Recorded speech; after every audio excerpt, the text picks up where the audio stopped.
And welcome everybody to the Huddle, KGUT9's weekly streaming sports talk show. I'm Jason Barr, joined by Pat Parris. Pat, good afternoon. Good afternoon, Jason.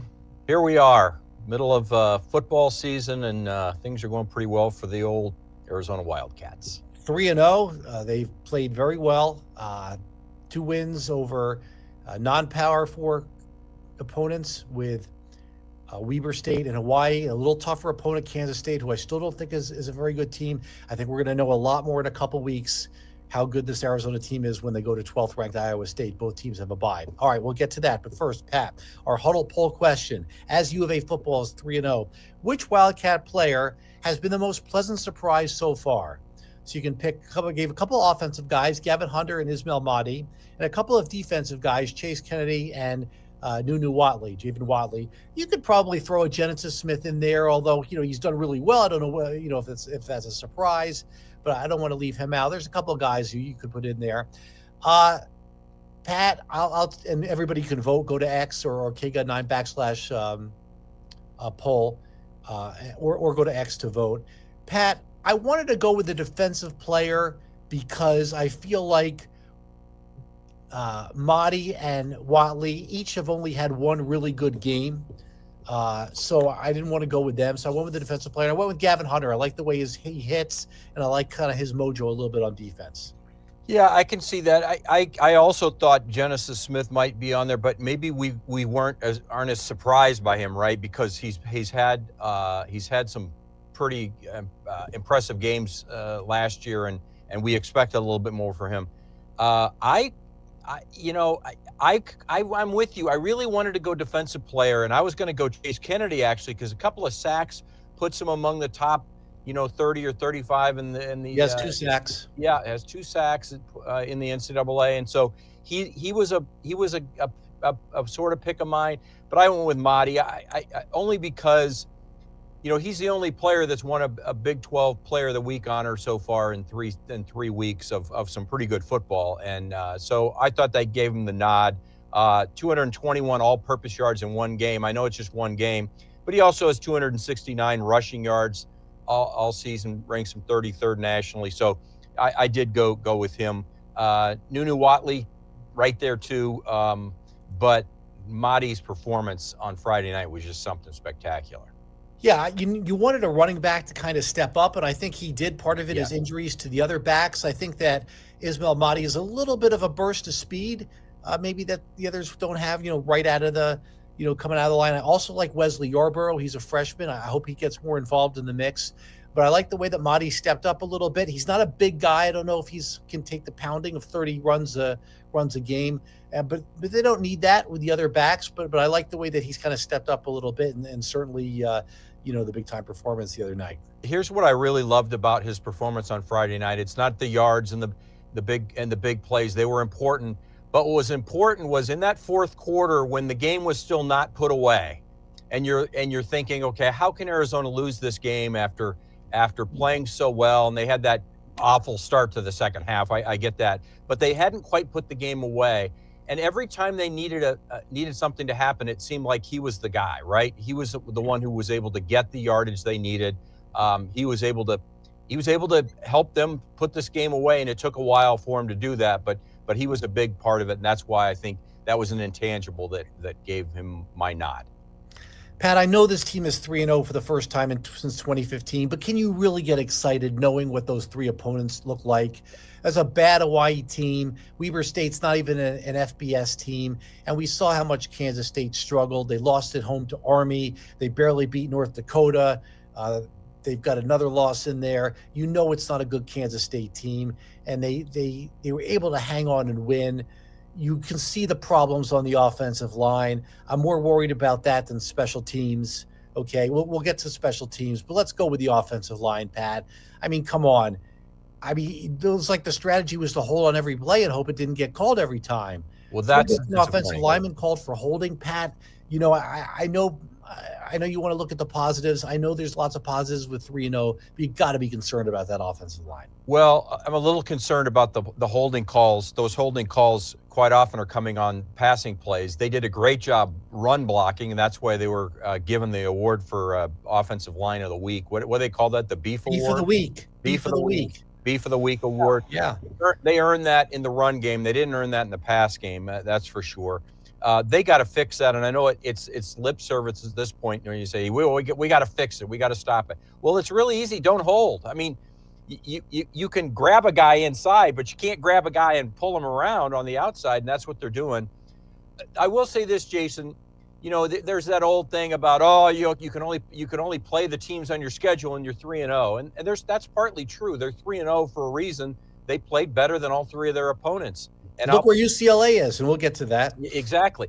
But what I will say is, I think what I've seen in the Big 12 so far is the Big 12's down. I mean, it's down. It's down, and that's too bad. But I'm not going to feel sorry for everybody. Kansas State was supposed to be one of the best teams, if not the best team in the Big 12. They're not, and Arizona beat them. And that's a game where Kansas State thought they could come in and win and turn their season right back around, and Arizona did not let them do that. So you have to give them credit for that. We'll know more against Iowa State, as you said, but you look down at the rest of the schedule, and there aren't any powerhouse teams that you're deathly afraid of. Now you have to respect Iowa State. You have to respect the BYU, but Colorado's terrible. Okay.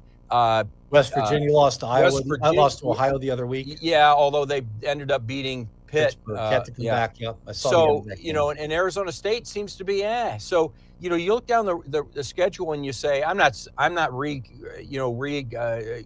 to redo my preseason pick of 6-6, but they have a chance to win more than 6 games, and that's mainly based on what we've seen out of the Big 12 so far and what we've seen out of Arizona so far.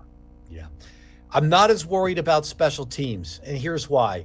I view the Michael Salgado Medina miss when he was fielding the punt or just trying to catch the punt snap. I view that as a fluke thing. That's not a trend or an issue with him.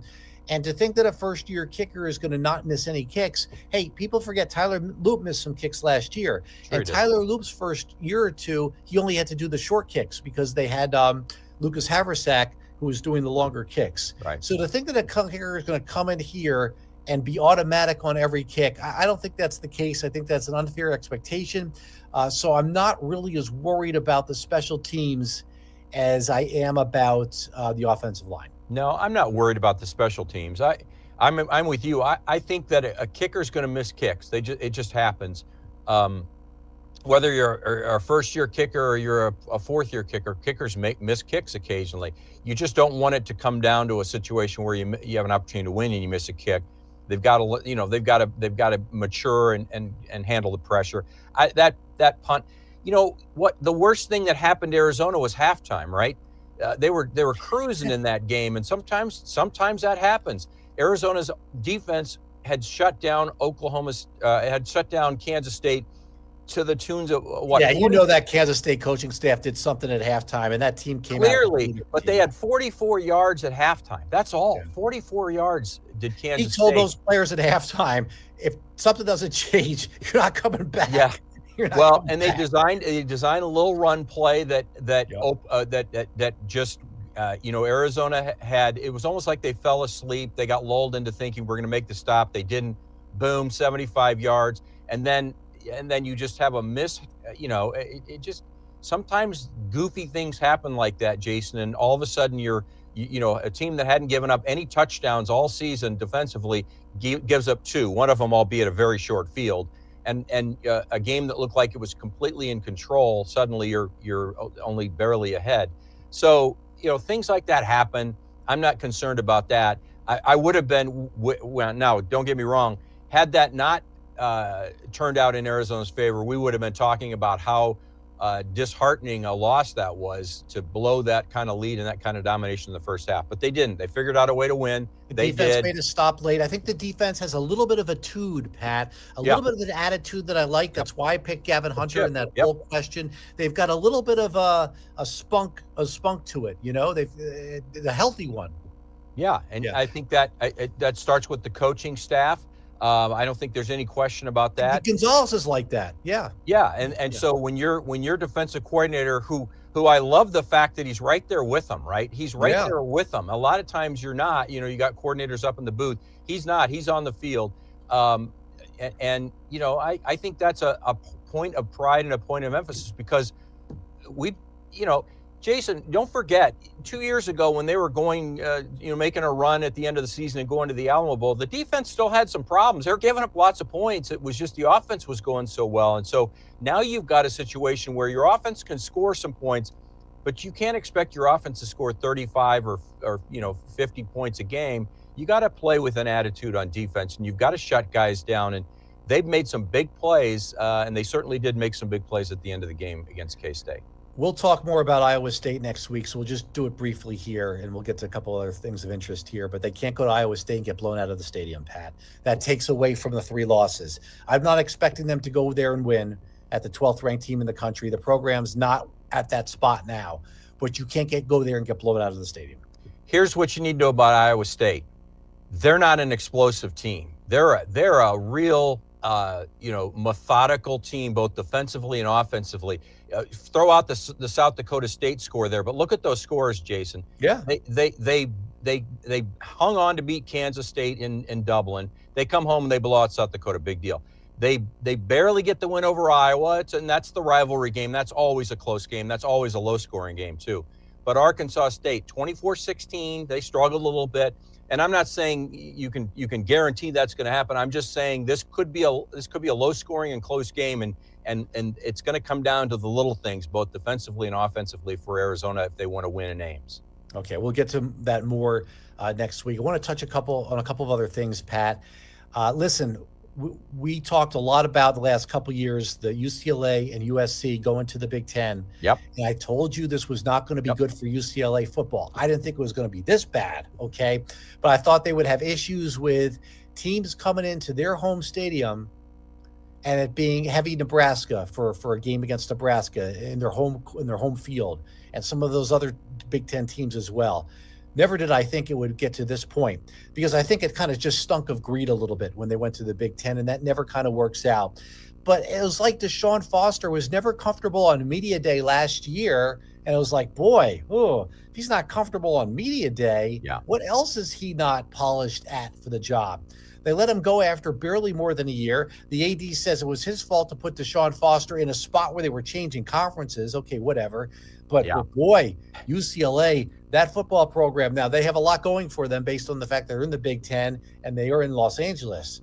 But that program's in a tough spot right now. See, Jason, I disagree. And I agreed with you at the time that I thought UCLA would be the biggest loser when they started this conference realignment stuff. And I was upset. I was angry at UCLA. I thought they dragged USC with them to the Big Ten. I thought USC asked UCLA. That was my understanding. No, it's the other way around. It was the other way around. That I remember it being the other way around. Okay. But the bottom line to me is that UCLA went from being one of the upper echelon teams in the Pac-12 and had that, has a great reputation as far as football goes nationally, to going into a conference now that is so far ahead of where they are that now they can't go in and say, hey, come play for UCLA because we're in the Big Ten. Well, I'm going to go to Ohio State. I'm going to go to Michigan. I'm going to go to Penn State. I'm even going to go to Nebraska. Now, all of a sudden, you're losing out on these other teams in a much better conference. So now, instead of being one of the top dogs in a Pac-12 conference, now you're one of the bottom feeders in the Big Ten. And I'm not saying it'll never change around. They could get a coach. It could change around because of the coach, could change around because they get more money than anybody else. But if you're trying to win, I'd rather be in the Big 12 or the ACC right now than trying to be a bottom team in the SEC or the Big Ten and trying to move up. I think it's much easier to move up from one year to the next in the Big 12 or the ACC than it ever will be in the Big Ten or the SEC. We'll see how they respond with a coaching change here. I don't think they're going to go winless, but there's a chance. That'd be pretty embarrassing. Virginia Tech also changes coaches after a few games there. So how bad are things when you change coaches 3 games in, Jason? You haven't even gotten your conference schedule yet, and you're in most cases after 3 games, and you're changing coaches. That must mean that they look internally, they hear from the players that this just ain't working. And clearly you look at the records and it's not working, but it must be really bad. Yeah, I mean, and when you look at the on-field performance and getting blown out by Mountain West teams, New you know, Mexico. it's And they it's paid him hard to see. $1.2 million to come into Yeah, Pasadena but only it to get happened here, beat. Pat. It happened in Oh yeah, 2011 no, it when happened. Swoops was fired, and the It team happened. responded. This was the year before I got Right, here, and the right. team responded on national TV with a huge performance against UCLA. Yeah, and that could happen. That's right. You say And they they beat made ASU later in the year. yeah, They were still going to look. This was under Tim Kish. They were still going to look for a permanent coach, and Rich sure, Rod came in. But sure. yeah, And UCLA could win the next game just because they're fired. I don't even know who they right. play next, but you see what It's I'm at saying is it's at yeah. Nebraska, maybe. Yeah, And Nebraska does look a little better this year, but we'll see. we'll double check that right Yep, here. yep. But and listen, we're talking about football here. We've yet to really see how, as I look up UCLA football schedule, how it's going to impact basketball. Because remember, you're going to have these road trips.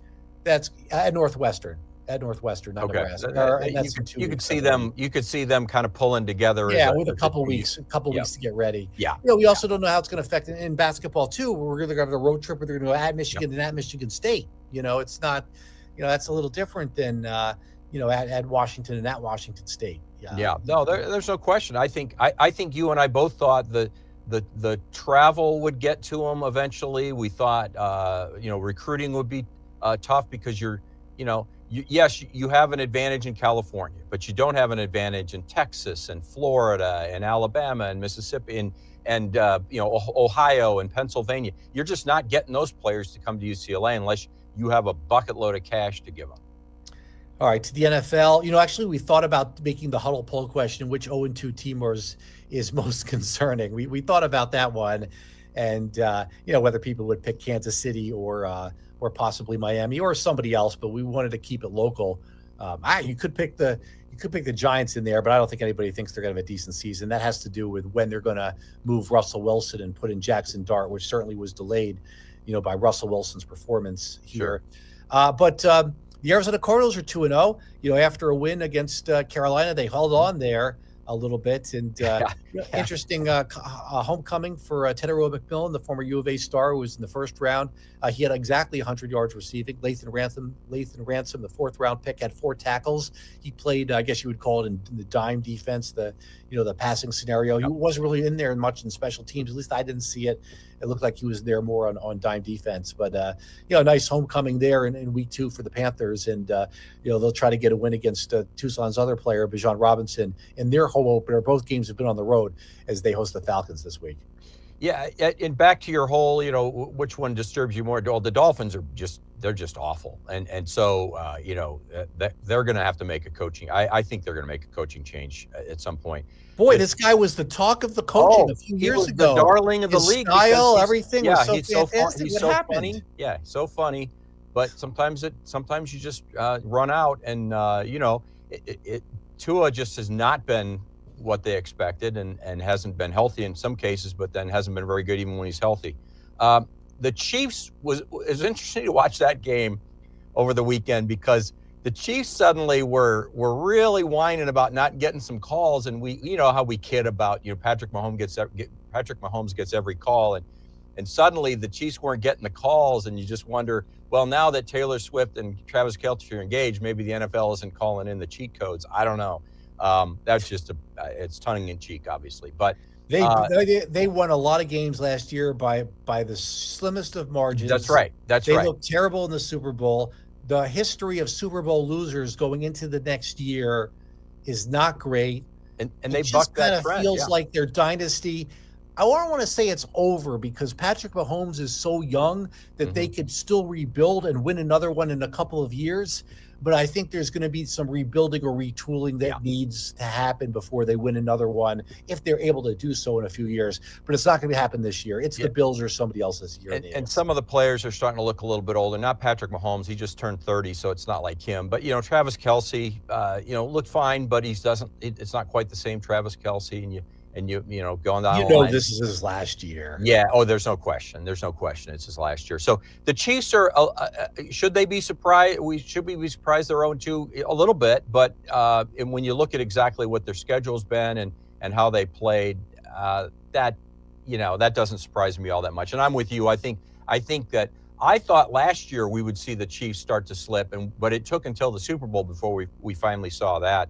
Now I think it's for real. And that just opens the door for a lot of the other teams we've been waiting for the last few years to step up. So we'll see. Good for Baker Mayfield. He had a gutty performance last night. Looks like Joe He Burrow. is, Jason, that man gives up his body on every play. It's unbelievable. I don't know how he bounces back up sometimes. He gets a lot of my respect. I can't believe how tough he is. With Burrow hurt, there was a report the Giants may trade Jameis Winston to the Bengals. That would make sense because I think they've already elevated Jackson Dart to number 2. It does. So you might make as well sense. try to get a draft pick for him and give him a chance to play. So, so that's our little. And I thought, the Cardinals. You were at the game, Jason. I thought the Cardinals looked really good until all of a sudden when they didn't, and that got a little concerning, right? That first it was the turnover by Kyler Murray there when you don't need to turn the ball, that was a bad play. Bad Gotta throw it away. And it didn't work out at all. And all of a sudden they got a little tight, but they held on. They got the win. And we always forget about these games in the early part of the season. But when you're 2-0, man, that builds a lot of confidence and takes a lot of pressure off, because now all of a sudden 2-0 looks so much better than 1-1 or 0-2, and it doesn't mean you're going to make the playoffs at all. But I think that the percentage is something like 68% of all 2-0 teams make the playoffs. So it's a way better odd than being 1-1 or 0-2. Going up against a banged up 49ers team this week. So right. So that opens the division up a little bit there. Seahawks look great though, so you have to be concerned about that. But we'll see. Yeah. All right, let's go finish it back up with circle it around and go back to our Huddle poll question with U of A football. Speaking of teams off to a 2-0, or in this case 3-0 start, which Arizona Wildcat has been the most pleasant surprise so far?